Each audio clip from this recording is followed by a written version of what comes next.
40% ਜਿਹੜੇ ਮਸਾਇਲ ਹਨ ਉਹ ਮਰਦ ਦੀ ਤਰਫੋਂ ਹਨ, ਮਰਦ ਦੀ ਤਰਫੋਂ ਹੈ। ਬਾਂਝਪਨ ਦੇ ਠੀਕ ਹੈ सी 54% ਮਸਾਇਲ ਜਿਹੜੇ ਉਹ ਖਾਤੂਨ ਦੀ ਤਰਫੋਂ ਹਨ। यानी 54% औरत की वजह तो ना इनफर्टिलिटी है तो 47% 46% ਜਿਹੜੀ ਹੈ 46% ਮਰਦਾਂ ਦੀ ਮਰਦਾਂ ਤਰਫੋਂ ਦੀ ਹੈ। ਤਰਫੋਂ। ਠੀਕ ਹੈ सही ਉਹਨੇ ਜੋ ਆਮ ਤੌਰ ਤੇ ਜਿਹੜੇ ਵਜੂਹਾਤ ਨੇ, ਇੱਕ ਤਾਂ ਅਗਰ ਅਸਾਂ ਟੈਸਟਾਂ ਨੂੰ ਥੋੜਾ ਜਿਹਾ ਸਾਈਡ ਤੇ ਰੱਖੂੰ ਜਾ, जी हाँ ਸਾਡੇ ਮੁਆਸ਼ਰੇ ਦੇ ਵਿੱਚ, ਸਾਡੀ ਨਿਜ਼ਾਮ ਤਾਲੀਮ ਦੇ ਵਿੱਚ ਬਾਜ਼ ਔਕਾਤ ਜੋੜੇ ਨੂੰ ਮਖਸੂਸ ਆਯਾਮ ਦਾ ਹੀ ਕੋਈ ਨਹੀਂ ਪਤਾ ਹੁੰਦਾ, ਕਿਉਂਕਿ ਔਰਤ ਪੂਰੇ ਮਹੀਨੇ ਦੇ ਵਿੱਚ ਹਮਲ ਦੀ ਜਿਹੜੀ ਹੈ ਮੁਤਹਮਲ ਕੋਈ ਨਹੀਂ ਹੁੰਦੀ। सही है ਅੱਲਾਹ ਪਾਕ ਨੇ ਉਹ ਮਖਸੂਸ ਆਯਾਮ ਕਿਤੇ ਰੱਖਿਆ ਕਿ ਇਹਨਾਂ ਦੀਆਂ ਦੇ ਵਿੱਚ ਇਹ ਅਗਰ ਹਮਿਸਤਰੀ ਥੀ ਵੈਂਦੀ ਹੈ ਮੀਆਂ ਬੀਵੀ ਦੀ ਤਾਂ ਹਮਲ ਥੀ ਵੈਸੀ। हमल थी वैसे। ਸਭ ਤੋਂ ਬੇਸਿਕ ਜਿਹੜੀ ਸੈਕਸ ਐਜੂਕੇਸ਼ਨ ਹੈ ਸਾਡੀ ਸੋਸਾਇਟੀ ਦੇ ਵਿੱਚ ਐਗਜ਼ਿਸਟ ਹੀ ਨਹੀਂ ਕਰੇਂਦੀ। ठीक है सर ਅੱਛਾ, ਉਹ ਕੋਲ ਅਸਾਂ ਆਪਣੀ ਕਲੀਨਿਕ ਦੇ ਵਿੱਚ ਜਿਹੜੇ ਵੀ ਜੋੜਿਆਂ ਦੇ ਨਾਮ ਤੌਰ ਤੇ ਉਹਨਾਂ ਕੋਲ ਪੁੱਛਦੇ ਹਾਂ। ਮਿਸਾਲ ਦੇ ਤੌਰ ਤੇ ਕੋਈ ਸਹੀ। ਜੋੜਾ ਅਗਰ ਬਾਹਰ ਰਹਿੰਦਾ ਹੈ सही है ਤੇ सर ਉਹ ਆਪਣੇ ਛੁੱਟੀਆਂ ਦੇ ਲਈ ਹਿਸਾਬ ਬਣਾ ਕੇ ਆਂਦਾ ਹੈ ਤਾਂ ਅਮੂਮੀ ਤੌਰ ਤੇ ਮਾਹਵਾਰੀ ਦੇ ਫੌਰਨ ਬਾਅਦ ਘਰ ਆਉਂਦਾ ਹੈ, ਬਿਲਕੁਲ ਜਦਕਿ ਉਹ ਆਯਾਮ ਜਿਹੜਾ ਹੈ ਬਾਲ ਕਿਤੇ ਕੋਈ ਨਹੀਂ ਹੁੰਦੇ। बिल्कुल ठीक है सर ठीक है।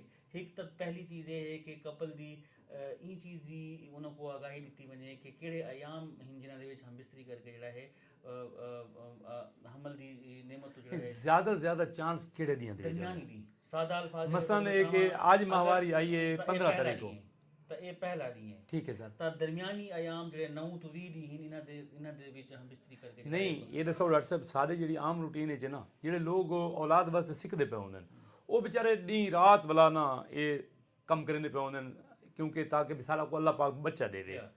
और उनके वास्ते क्या हुक्म है, क्या क्या है? किते सिंपल जड़ा मतलब ये हर कहीं किते सही जनरल पब्लिक किते जिन्हां को बाल दी तांग होंदी है जेह्ड़ी रूटीन दे विच डॉक्टरां कोल वध सब तो बड़ा हकीमां कोल भी बचदे जी जी क्योंकि वो धूप ते को ना तिनके का सहारा उन्हां किते ये है माहवारी जल्दी आंदी है वो पहला दी है। सही है। नावें तो गिन के 20वें दी तक ठीक है सही एक दिहाड़ छोड़ के हम बिस्तरी करनी है ते शरई हुक्म भी हफ्ते दे विच 2 दफा हम बिस्तरी करन दा है। सही है। ठीक है सही है। ते एक दे विच इंसान दी जेह्ड़ी कैपेसिटी है वो भी जेह्ड़ी है ना मतलब वो